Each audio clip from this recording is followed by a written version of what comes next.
सभी political parties के साथ भी हमने मीटिंग की थी अभी इस प्रेस कॉन्फ्रेंस से पहले, जिसमें 31/7 तक हमें ड्राफ्ट इलेक्टोरल रोल तैयार करने थे। वो सारे तैयार हो चुके हैं और सभी पॉलिटिकल पार्टीज को हमने वो ड्राफ्ट इलेक्टोरल रोल्स सुपुर्द भी कर दिए हैं, उनको दे भी दिए हैं।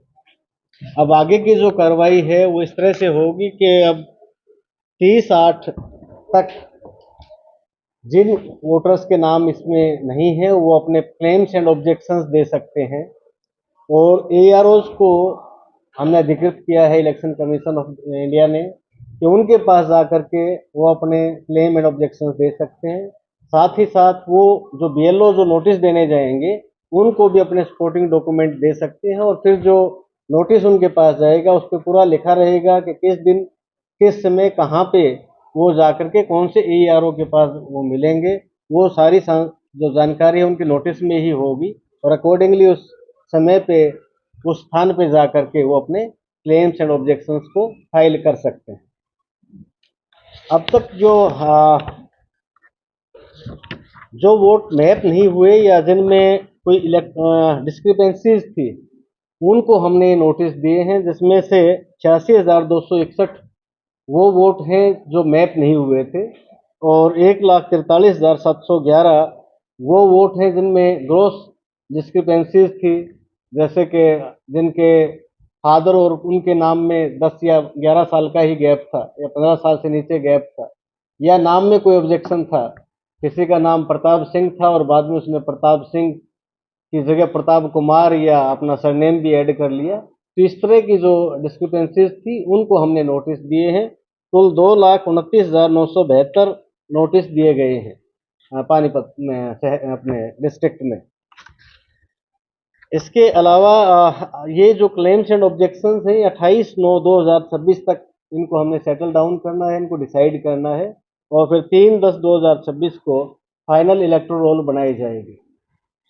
सभी पार्टीज के साथ हमने मीटिंग की थी और सभी उनका ये था, सभी संतुष्ट थे। सभी ने ये बताया कि बीएलओज ने, एईआरओज, एआरओज ने बड़ी शिद्दत से अपना काम किया है।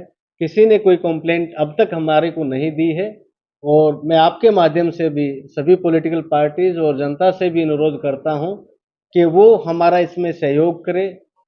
इलेक्शन कमीशन ऑफ इंडिया का मैंडेट ये है कि कोई भी व्यक्ति जिसका नाम इलेक्टोरल रोल में होना चाहिए वो छूटना नहीं चाहिए, और कोई भी अवांछित व्यक्ति का नाम इलेक्टोरल रोल में नहीं रहना चाहिए। अगर अब भी कोई अपना वोट शिफ्ट करवाना चाहता है या कोई ऑब्जेक्शंस उसको हैं तो वो फार्म 6 और फार्म 8 भर करके अकॉर्डिंगली यानी वो हमें जमा करवा दें, तो उसको भी कंसीडर किया जाएगा। और कुछ इसमें है जैसे, तो ये सब इंफॉर्मेशन आप सब लोगों को देनी थी, इसीलिए हमने प्रेस कॉन्फ्रेंस आज की है। सर मान लीजिए, मान लो कोई बुजुर्ग है, कई सालों से वोट नहीं डाल रहा है, उसका वोटर कार्ड भी गुम हो गया हो और बीएलओ भी वहां तक ना पहुंच पा रहा, तो वोटर लिस्ट में उसका नाम मिलेगा, वहां से हम ढूंढ लेते हैं। वोटर लिस्ट जो होंगी पुरानी उनमें तो नाम मिलेगा ना उसका। तो वो वोटर लिस्ट कहाँ ढूंढे? बीएलओ के जो पहुंच ना रहे, कुछ बुजुर्गों की शिकायतें आई हैं। अब दो, या अगर ऐसा है तो देखो बीएलओ को तो अप्रोच करना ही पड़ेगा, बीएलओ घर घर जा रहे हैं, उनको दें वो लिस्ट। अगर फिर भी कोई ऐसा व्यक्ति है आपके संज्ञान में जो जिसके कि अब तक इश्यू रिजोल्व नहीं हुआ तो हमें बताएं। उसका ड्रेस चेंज हो गया तो केस में क्या है? वो सारा मैंने कहा ना, आप हमें लिस्ट दो कि इस फलाना व्यक्ति है, इसका ये वोट ट्रेस आउट नहीं हो पा रहा, हम ट्रेस आउट करके देंगे। तो कहाँ किससे मिले वो लोग? हमारे सभी ईआरओज हैं, एईआरओज हैं, मैं खुद बैठा हूँ, सीटीएम मैडम है, सभी। देखिए इलेक्शन का काम इतना इम्पोर्टेंट है, इसके लिए तो पूरा प्रशासन 24 घंटे अवेलेबल है, ठीक है ना। इसके लिए तो आप डायरेक्ट हमारे टोल फ्री नंबर्स हैं उन पे कांटेक्ट करें, कंट्रोल रूम में कांटेक्ट करें, हमसे कांटेक्ट करें। पूरा दिन 500-700 लोग मिलने आते, एक भी मेरे को इस तरह का व्यक्ति नहीं मिला अब तक 2 महीने में जो वोट की कंप्लेंट लेके आया हो। तो इससे भाई ये मान लो कि अगर एसआईआर के काम में कोई दिक्कत होती तो जरूर मेरे पास कोई यहाँ आके कंप्लेंट करता। इसका मतलब सुचारू रूप से काम चल रहा है, तभी यहाँ कोई नहीं आ रहा है। समाधान शिविर हमारा हो रहा है, पूरे 2 घंटे हमारे ऑफिसर्स बैठते हैं सोमवार बृहस्पतिवार को 10 से 12 बजे के बीच में। आज तक एक व्यक्ति भी मेरे पास नहीं आया है जिसने ये कंप्लेंट की हो कि मेरा वोट नहीं मिल रहा है, एसआईआर में मेरा काम अधूरा है।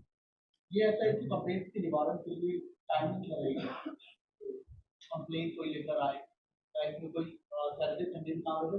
देखिए, जो नोटिस आपको दिए जाएंगे उनके ऊपर टाइम भी लिखा हुआ है, एड्रेस भी लिखा हुआ है, वो डेट भी लिखा हुआ है। इसलिए लिखा है ताकि उस वोटर का टाइम खराब ना हो। काफी सारे वोटर ऐसे हैं जो किसी फैक्ट्री में काम कर रहे हैं, कोई जॉब कर रहा है, कोई क्या खेती भी कर रहा है, उसका टाइम भी हमारे लिए इम्पोर्टेंट है। इसलिए हमने टाइम भी उसमें दिया है कि किस टाइम कौन से स्लॉट में आकर के अपने आप ग्रीवेंस को रिड्रेस करवाएं। सर अगर किसी को नोटिस नहीं मिलता, क्या वो खुद आके आपसे बिल्कुल बिल्कुल मिल सकता है, बिल्कुल मांग सकता है। बीएलओ के ही माध्यम से मांग बीएलओ से मांगे, उनसे संतुष्ट नहीं होता है, एईआरओ को मिले, ईआरओ को मिले, हमारे सिटी मैडम से मिले, हमारे पास आए। उनको नोटिस देंगे और जो बिल्कुल बिल्कुल बिल्कुल। डॉक्यूमेंट्स क्या लगाने होंगे सर, स्पोर्टिंग डॉक्यूमेंट्स क्या है? वो 12 डॉक्यूमेंट्स हैं। इस पे 12 लिखे हैं यार, 12 डॉक्यूमेंट हैं। उसमें पहचान पत्र में पेंशन आदेश हो कोई पुराना 87 से पहले का, उसके पेरेंट्स का हो या ग्रांड पेरेंट्स का हो। इसके अलावा किसी डाकघर का, बैंक का, एलआईसी का, पीएसयू से कोई भी पहचान पत्र उसको इश्यू हुआ वो है। जन्म प्रमाण पत्र है, ये भी 87 से पहले का है। जन्म प्रमाण पत्र हो, पासपोर्ट, शैक्षिक प्रमाण पत्र जैसे 10th का, 12th का, कोई भी मान्यता प्राप्त बोर्डों विश्वविद्यालयों को द्वारा जारी किया गया हो। स्थायी निवास प्रमाण पत्र, डोमिसाइल जिसको हम बोलते हैं, डोमिसाइल हो किसी को। वन अधिकार प्रमाण पत्र, ये ट्राइबल एरियाज में मेनली दिए जाते हैं, वो भी इसमें स्वीकार्य है। जाति प्रमाण पत्र भी स्वीकार्य है। नागरिकों का जो रजिस्टर है, जो ये आसाम में होता है क्योंकि ऑल इंडिया में ये प्रोसेस चल रहा है, तो वो भी इसमें सिटीजनशिप रजिस्टर जो पीछे आप लोगों ने सुना होगा वो भी इसमें है। परिवार रजिस्टर भी इसमें है। परिवार पहचान पत्र अभी इसमें नहीं है, वो अभी इलेक्शन कमीशन से उम्मीद है तब तक कॉरस्पॉन्डेंस तो हुई है ना, but right now it is not there. जैसे ही होगा हम बता देंगे। भूमि का ओनरशिप कोई भी है, प्लॉट की, जमीन की, वो ओनरशिप भी इसमें एलिजिबल है। 87 से पहले की ये चीजें मांग रहे हैं, ऑनरशिप हो गई या कुछ भी हो गया। इसमें कुछ डॉक्यूमेंट्स 87 से पहले के चाहिए ना। शुरू के 2 डॉक्यूमेंट है, ये लिस्ट इलेक्शन कमीशन की वेबसाइट पे भी पब्लिश्ड है। ये हम आपको भी इसका प्रिंट आउट दे देंगे सभी को। मेरा सवाल ये है कि 87 से पहले 2 डॉक्यूमेंट होना हैं। चाहिए जिसका हाउस अपना हो, मकान हो, जमीन की। देखिए, नहीं, केवल 2 डॉक्यूमेंट मैंने पहले बताए हैं, जो पेंशन आदेश और भारत सरकार, स्थानीय प्राधिकरणों, बैंकों, डाकघर, एलआईसी, पीएसयू द्वारा दिया गया हुआ पहचान पत्र, ये 87 से पहले के हैं। बाकी तो बाद के भी लागू हैं। सर एक चीज आपने इसमें कही कि डोमोसाइल होता है 15 साल का ही होता है, 15 साल के पहले का होता है। तो किसी ने अगर 2020 में बनवाया हो और उसको हम आप हरियाणा का जो मानोगे उसको, तो 2004 से या 5 से माना जाएगा, क्योंकि 15 हरियाणा का तो सवाल ही नहीं है ना भाई, ये तो पूरे इंडिया का इलेक्टोरल रोल है। डोमिसाइल तो हरियाणा कि डोमिसाइल केवल उसको आइडेंटिफाई करने के लिए है। सिटीजनशिप तो इंडिया की मिलेगी ना। हमारे देश में तो सिंगल सिटीजनशिप है ना। जो हरियाणा का सिटीजन वो इंडिया का भी सिटीजन है, ठीक है ना। वो तो उसकी क्रेडेंशियल्स को स्टेब्लिश करने के लिए है कि वास्तव में ये बंदा यहाँ का है कि नहीं है। कितने परसेंट एसआईआर काम हो चुका है, कितना परसेंट? एसआईआर का काम तो पूरा तो 3-10 को ही होगा जिस दिन इलेक्टोरल, तब तक तो प्रोसेस है, प्रोसेस चल ही रहा है। नहीं, फेजेज है ना, वो काम हमारा हो गया है अब तक। जो बीएलओज वाला काम था, क्लेम एंड ऑब्जेक्शन का फॉर्म हो गया। ड्राफ्ट इलेक्टोरल हमारा तैयार हो गया है, ठीक है ना। अब क्लेम एंड ऑब्जेक्शन में मैंने जो आपको बताया उनको हम कंसिडर कर रहे हैं। इसमें से जितने भी डॉक्यूमेंट लेबर जो है जिनके वो माइग्रेंट लेबर है वो नहीं पहुंच पा रहे, आपके नोटिस देने के बाद वो भी कागज। हाँ, इसमें जो 12 डॉक्यूमेंट्स की तो मैं आपको लिस्ट दे रहे, 13वां जो डॉक्यूमेंट है वो SIR documents from other state, जहाँ पे एसआईआर हो गया उसका भी डॉक्यूमेंट दे सकते हैं। तो वो तो एक इश्यू है ना। अब उसमें थोड़ा सा, इसीलिए तो आप सबका सहयोग, पॉलिटिकल पार्टीज का सहयोग हमें चाहिए उसमें, उनसे रीच आउट करने के लिए। हो सकता है कि बिहार का व्यक्ति कोई यहाँ काम कर रहा है, वो अपना वोट बिहार में ही चाहता हो या वेस्ट बंगाल में ही चाहता हो, जहाँ का भी वो। काम इसमें हो गया अभी तक, डाटा मिसमैच कितना?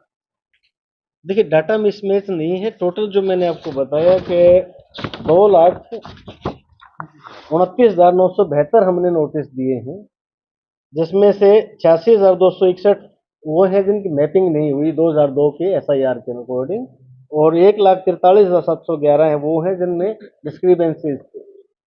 अब वो इसलिए ज़रूरी है डिस्क्रिपेंसीज को रूल आउट करना कि माना यहाँ मैंने वोट बनवा लिया हरीश के नाम से, दूसरी जगह मैं हरीश कुमार के नाम से बनवा लूँ, तीसरी जगह हरीश कुमार वशिष्ठ के नाम से करवा लूँ, तो नाम तो एक ही रहेगा ना उसका। ऐसा थोड़ी कि एक व्यक्ति के 3 वोट हो जाएंगे। तो इसके लिए ये नोटिस और ये सब किया जा रहा है हम, ताकि उसकी तह तक जा पाए कि एक आदमी का एक ही वोट है। सर इसके साथ साथ नई वोट भी बन रही है या उसके लिए कोई अलग से? वो तो कंटिन्यूस प्रोसेस है, मैंने बताया कि वो तो कंटिन्यूस प्रोसेस है।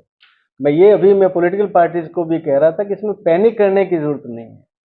वोट बनना और कटना दोनों कंटिन्यूस प्रोसेस है, ये एसआईआर के बाद भी जारी रहेंगे। तो ये नई वोट एसआईआर में लिस्ट में तो शामिल होंगी, नेचुरली लिस्ट में होंगे। 18+ के जो हो गए हैं। 1 जुलाई को जो क्वालिफाइंग डेट है, उसको जो 18 साल का हो गया जो व्यक्ति उस टाइम तक, वो अपना फॉर्म 6 भर के अपनी वोट जो है बना सकता है और अपने वोटर लिस्ट में नाम आएगा उसका, जो 3 अक्टूबर को पब्लिश होगा। वो सेम मापदंड वही है, मापदंड जो बाकी अभी एसआईआर में बाकी वोटर साल जो क्राइटेरिया किया है ना, पैमाना नहीं बदल रहा है, पैमाना वही रहेगा। कि अगर मान लीजिए मैं 18 साल का अगर होता हूँ तो मैं अपने माता पिता का किसी का प्रोजनी बन के ही ऐड दूंगा, या फिर जो सर ने डॉक्यूमेंट बताया वो डॉक्यूमेंट जमा करके ही फॉर्म, डॉक्यूमेंट की रिक्वायरमेंट वही रहेगी, चाहे आप फॉर्म 6 भरें, चाहे आप ऑब्जेक्शन में आपका केस आए, चाहे आपके पहले आपने जो हाउस के टाइम पे दिया था, माप पैमाना चेंज नहीं होगा, है ना। आप फॉर्म 6, अब कुछ केस ऐसे भी हैं जो अभी एएसडीडी में आ गए हैं। मान ली ऐसा कोई केस निकल के आता है जिसका नाम है ही नहीं, तो हमने नोटिस सर्व किया, उसके बाहर जाके भी कोई ऐसा वोटर है जिसका नाम अभी आया नहीं है, तो वो भी जो अपना फॉर्म 6 भर के 3 अक्टूबर से पहले पहले अपना नाम जो है वोटर लिस्ट में ऐड करा सकता है। सर जो लिस्ट जो आपने लिस्ट बताई है उस लिस्ट में उनका नाम आएगा जो अब एड ऑन होंगे? हाँ बिल्कुल, फॉर्म 6 भर के आएगा। बीएलओ को पता नहीं था, उन्होंने ये कहा था कि जो पहली लिस्ट आएगी उसमें नाम नहीं आएगा, जी दूसरी कभी आएगी तो उसमें नाम आ जाएगा। ये बीएलओ भी वर्डिंग नहीं तो वो तो ठीक कह रहे हैं ना, आएगा ही आएगा ना वो, इसीलिए तो क्लेम्स एंड ऑब्जेक्शंस है। उसमें सर वो 2 फिगर, जब वो हाउस टू हाउस सर्वे चल रहा था उसमें ड्राफ्ट लिस्ट का था, अब लेकिन जो ड्राफ्ट का क्लेम है उसमें उसका फाइनल नाम वही तो बात है। नेक्स्ट में ये तो आज छपी है ना। देखिए ये ड्राफ्ट इलेक्टोरल है, वो फाइनल इलेक्टोरल हुआ। ड्राफ्ट तो ड्राफ्ट है ना भाई, आप समझे। सर इसमें एक प्रॉब्लम ये भी आ रही है, एक व्यक्ति ने अपनी वोट बनवाई और उसने जब से वोट बनी है आज तक उसने वोटिंग नहीं की, और अब वो बोल रहे हैं कि उसका नाम यहाँ से कट गया है, वो क्या, उसका क्या सोल्यूशन? नहीं, वोट ना डालने के लिए नाम नहीं कटा, मैप ना होने के या डिस्क्रिपेंसीज के कारण नाम कटा है। तो उसको तो यही लग रहा है ना कि नहीं, उसको गलत लग रहा है, आप क्लियर करो उसको। हमने बीएलओ से संपर्क करे, वो उसको बता देंगे किस कारण से अगर नाम टोटल वोट कटा है। कितने हैं अभी तक जो पीछे थे अपने पानीपत के? अपना कितना है तो 9 लाख समथिंग वोट है सर हमारी जगह।